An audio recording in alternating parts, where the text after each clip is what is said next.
Hi everyone. On today's More Than Words episode, we'll have a Finnish musician from the band Steven Seagulls. Please welcome Remmel.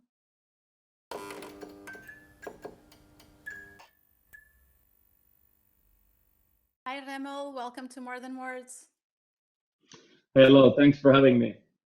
You're very welcome. I'm very happy to have you here today because I've been a fan for a while and I've seen all your videos and I've been watching the Seagulls Nest as well, which was All amazing. right. You came up with a great idea. How did you think about that? Who came up with the idea?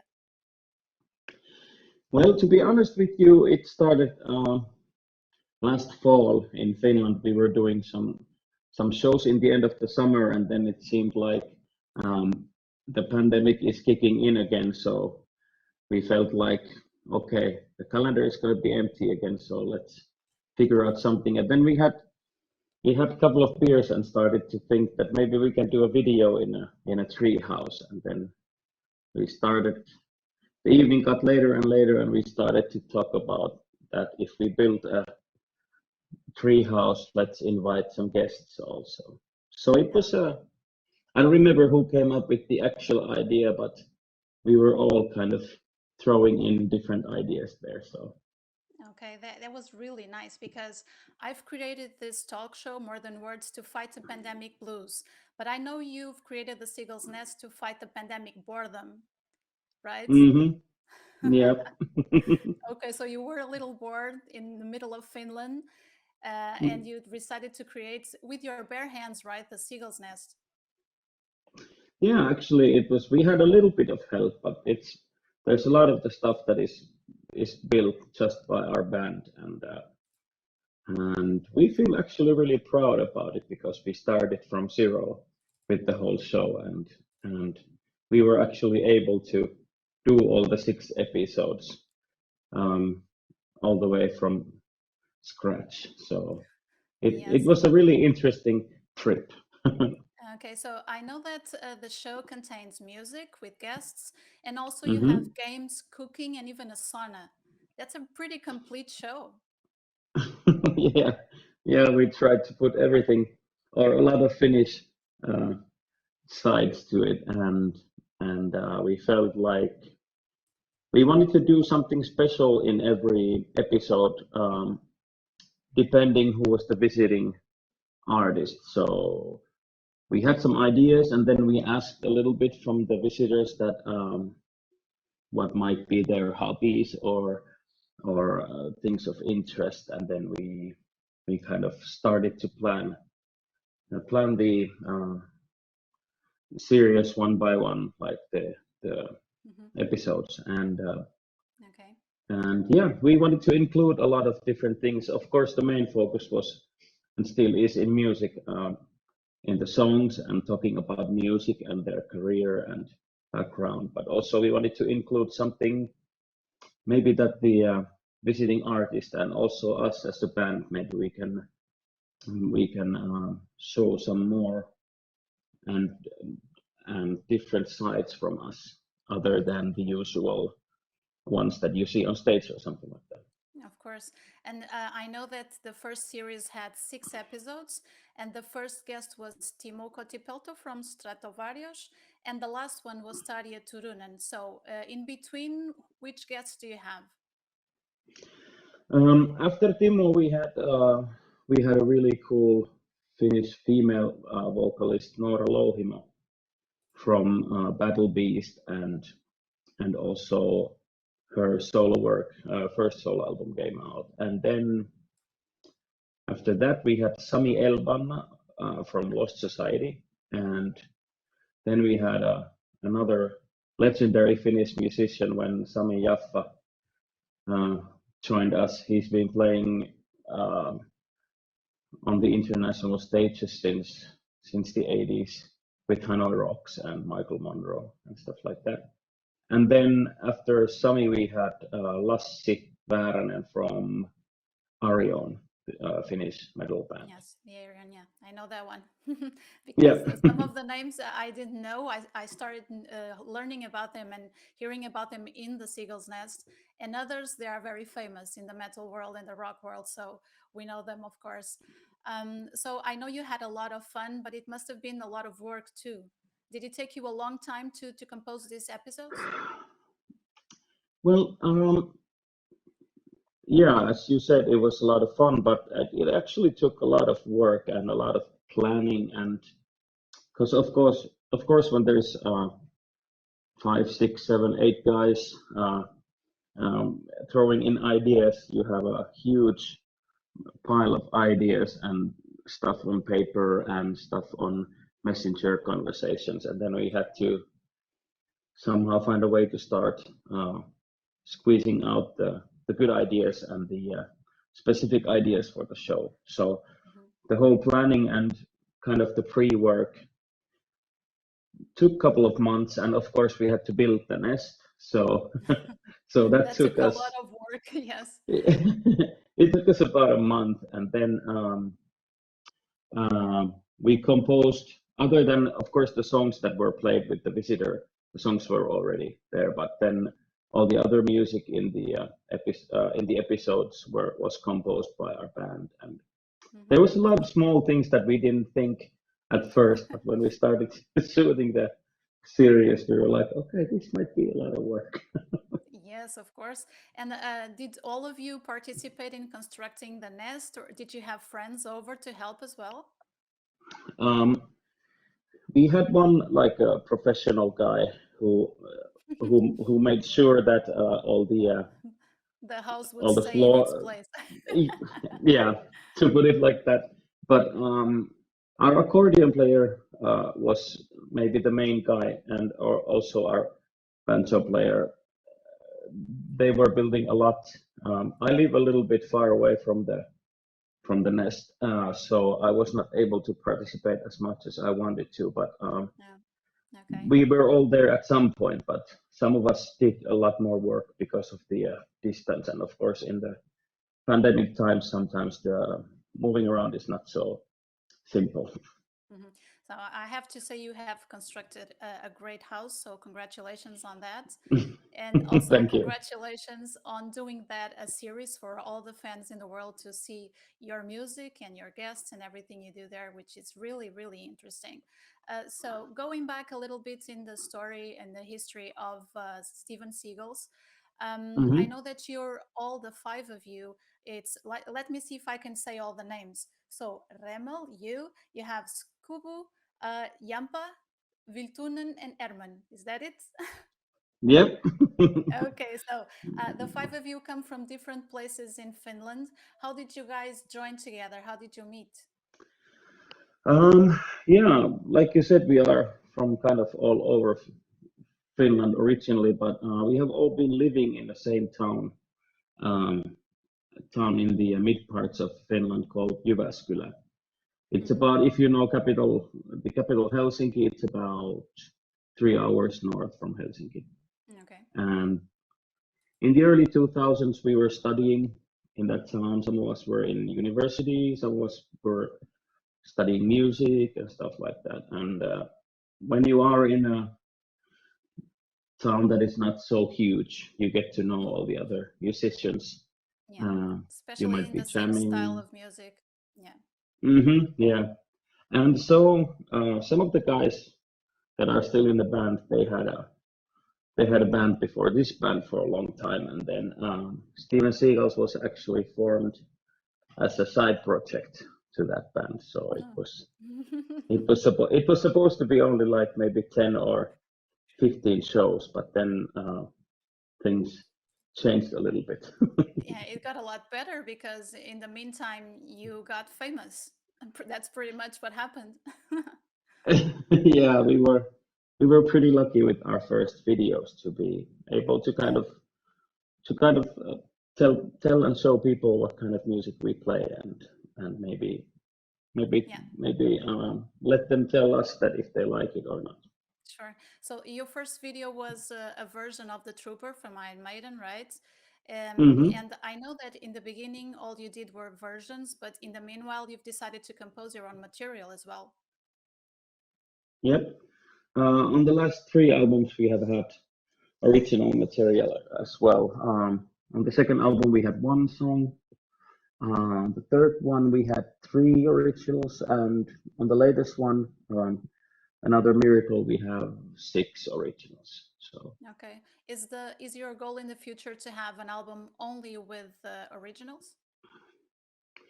um, I don't think we have ever really kind of talked or decided about that. We even on the 4th album we had plenty of newly arranged um, classics and cover songs, and then we had a good bunch of original songs also, and we just wanted to make a good album out of those. So we felt like these 11 tracks were the ones that deserved to get on the album. So Okay. maybe at some point we will do album only originals, but we don't have like we don't feel like it's a must for us. I think we just want to try to make better and better albums. Okay. So in between the 5 of you, how do you decide which versions to make, which bands to dedicate your versions to? Well, the way of working of the songs is pretty similar actually on the originals and also on the covers. That somebody comes up with an idea. Let's say that there's an old metal song that somebody remembers that, okay, I used to listen to this when I was a kid or something like that, and then you start playing around with the riff or one part of the song, and if it feels good, we do like really quick demos on the phone or something like that, and we kind of present the ideas to the other guys, and then and then when we have enough ideas, we usually get together somewhere and start playing the smaller ideas and start kind of throwing in ideas. Our drummer might come up with a beat, and somebody comes up with the So it's a accordion. collaboration between the Yeah, 5 of you. Okay. but usually somebody comes in with the first idea, like let's try this riff. But it's never a specific person. So. And I know that you have different bands. It's not only metal bands, it's also rock bands. So it's like a mix of the things that you like. Yeah, I would say so, that it's a mix of things that we like, and also there has been a lot of songs that we grew up with. We are all kind of kids from the 90s, so you can maybe hear that in songs from Metallica or some songs from AC/DC or something like that. And it's in the 90s, it was pretty common in Finland, that type of music. Of course. And how did the bluegrass and other American specific and related styles come into your lives in Finland? Well, that's actually a good question.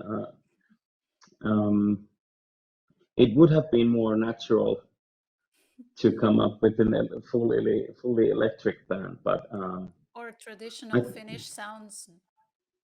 Yeah, I think all of us have some sort of urge or need to learn new instruments and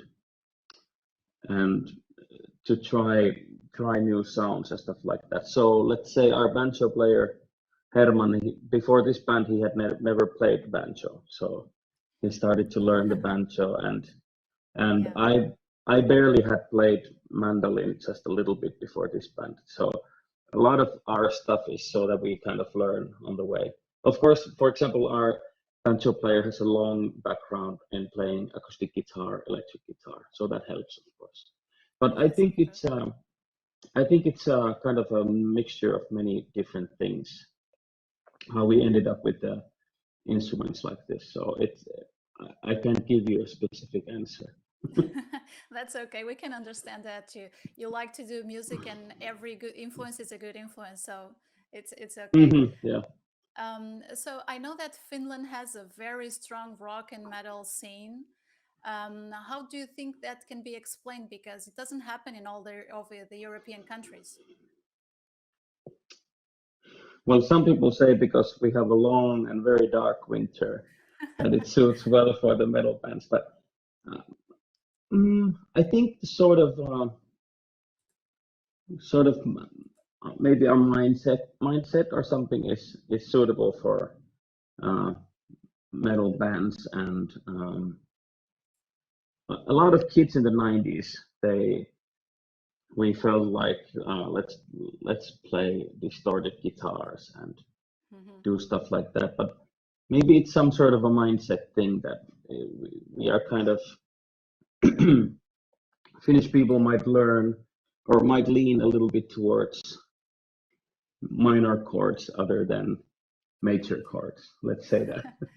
Okay, so one of your biggest exports in music is Apocalyptica. Every metal Hmm. fan knows Apocalyptica. When Steven Seagulls were writing the versions for Metallica songs, did you ask them for tips because they are professionals? uh, we we didn't ask for tips because unfortunately we had never met them. Oh, But really? I after thought that, that maybe you met each other. after we started the band and we had done maybe an album or two, we ended up playing in a same festival. I think it was in Germany, maybe.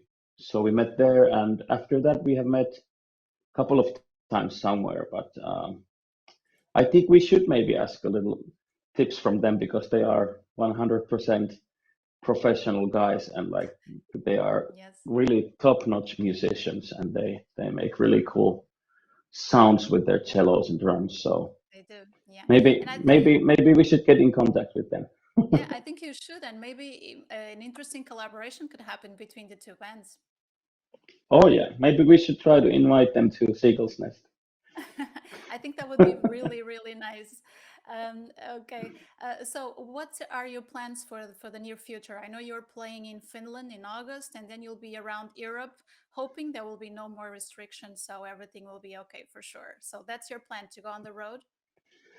Yeah, we have started to do a couple of shows here in Finland, and we have a couple more this week. And like you said, the whole summer we are touring mainly in inside the Finnish borders. And when the fall arrives, I think it was in August or something, we have tour dates for France and a couple of other main European countries or mainland Europe.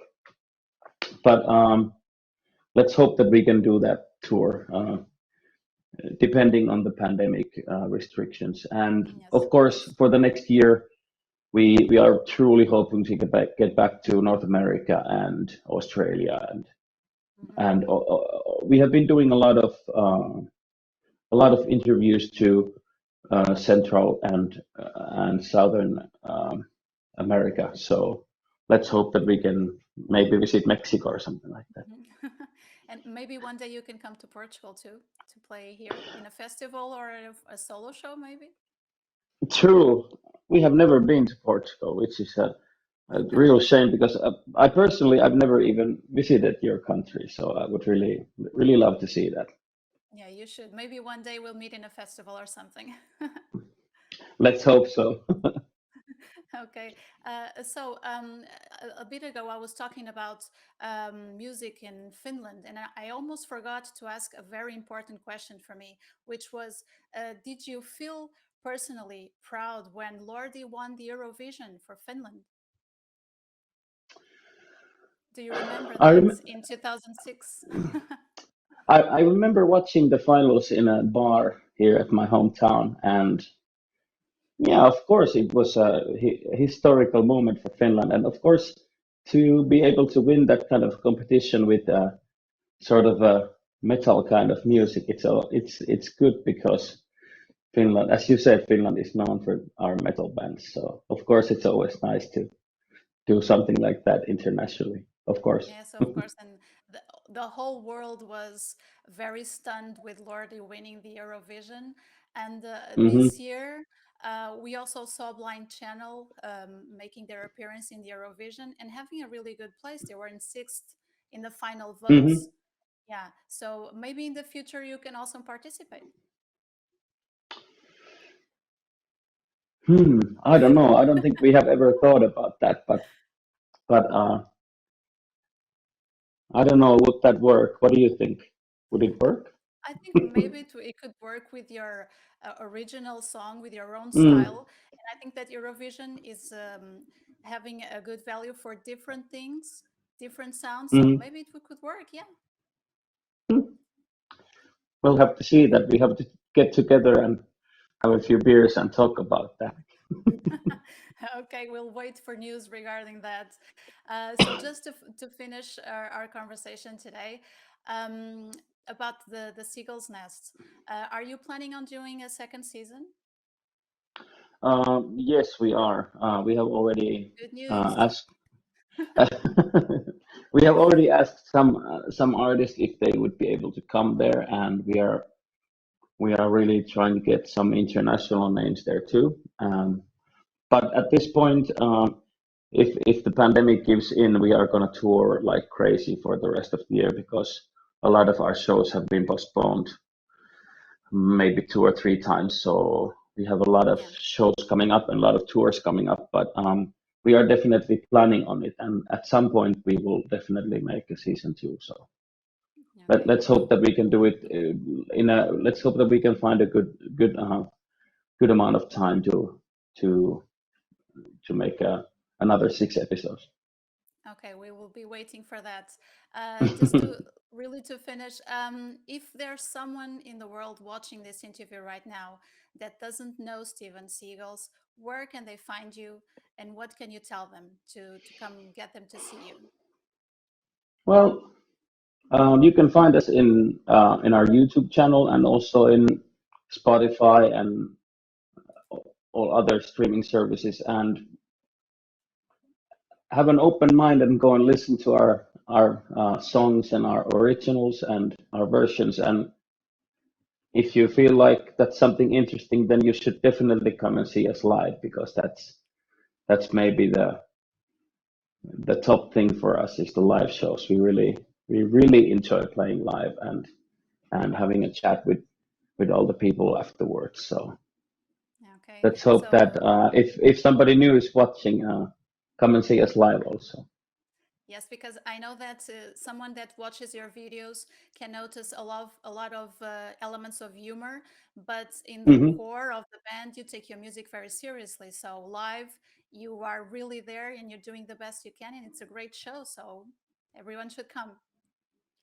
Yeah, it's 100% like you said that there's of course there's uh, humorous stuff, and I think having fun is like one main thing in our band. But like you said, when we play live, when we make albums, we take it really seriously. We work a lot on the live sound and to have the performance sound as good as possible. And we have an amazing sound guy.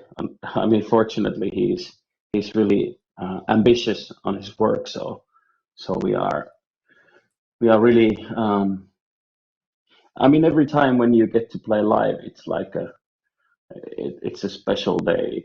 It's a day to be maybe a little bit even proud that you are able to play live. So. Yes. And now, after this year and a half, which been very tough for everyone related to music and the culture business, we hope that everything goes okay in the near future, and that we can all Hmm. go back to our works on the road, on festivals and shows. So we hope to see you soon, someplace near. Hmm. Okay. Yeah, let's hope that everything goes well, and as well as artists, let's hope that journalists and everybody can get back to work and we can all enjoy different Hmm. forms of art. Exactly. And maybe next time we can do this in person. Let's hope so. And in Okay. Portugal. And in Portugal, we'll be waiting for you right here in Portugal. Okay, Yeah. Remmel, it was a pleasure. Thank you so much for your time, and see you soon. Thanks for having me on the show and have a good summer and stay safe. You too. Bye bye. Thank you. Bye bye. Thanks.